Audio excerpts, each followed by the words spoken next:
Jeudi 6 avril, nos confrères du journal télévisé de 13h, diffusé sur TF1, ont évoqué la pénurie de carburant qui touche de nombreuses stations-service françaises.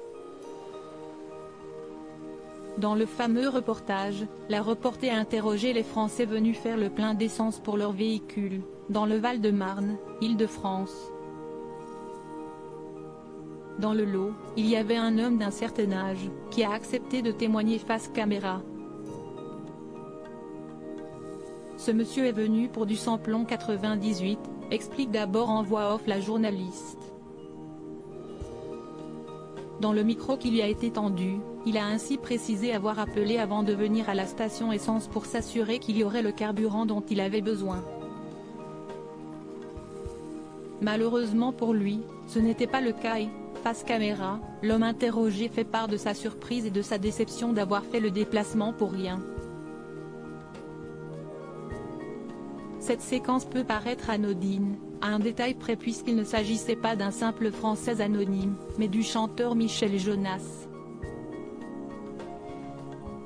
L'auteur-compositeur de 76 ans, qui est notamment l'interprète du titre Je voulais te dire que je t'attends, est ainsi passé totalement incognito.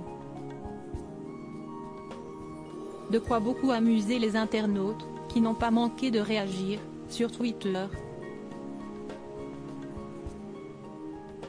La vidéo de cette courte interview a ainsi fait le tour du réseau social puisque, au contraire de la journaliste à l'origine du reportage et à l'équipe du JT de 13h de la Une, dont la présentatrice Marie-Sophie Lacaro, de nombreuses personnes ont remarqué qu'il s'agissait de Michel Jonas. Le jeune cycliste Alexis Renard également interrogé incognito par TF1 qui a reconnu ce monsieur. Le stagiaire de TF1 a besoin de vous, sublimant. Michel Jonas fait le plein dans le sujet de TF1. Mais personne de la rédaction ne le reconnaît, personne ne l'avait remarqué, ni même au montage. Mort de rire, dites-moi qu'ils ont fait exprès de ne pas le reconnaître, peut-on lire sur quelques-uns des tweets sur le sujet.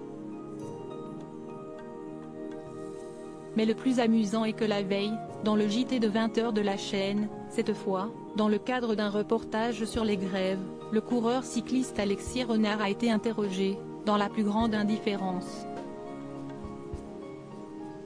Et l'intéressé s'est même amusé, toujours sur Twitter, d'avoir été reconnu après coup, notamment par le journaliste Antoine Besson, comme l'ont rapporté nos confrères du Huffington Post. Article écrit avec la collaboration de 6 médias Crédit Photo, capture écran TF1.